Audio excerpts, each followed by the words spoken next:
So when we talk about back pain, one of the biggest contributors to back pain is what's called a bulging disc. Now, in your low back, you have two bones that we call vertebra, and then we have a disc that's in between them. And then in between them all, we have our spinal cord that traverses down our little canal here, and then the little nerves that exit the spine travel down our arms, legs, etc.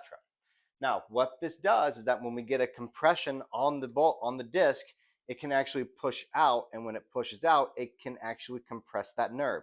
And that's where we see people start getting numbness, pain, and tingling. So a big thing that we have to do initially from a treatment perspective is that we have to stop that compression by pushing it back inwards with specific exercises. And then when we do an adjustment, we're actually opening up this space here to allow a little bit more room for that nerve to flow, if you will.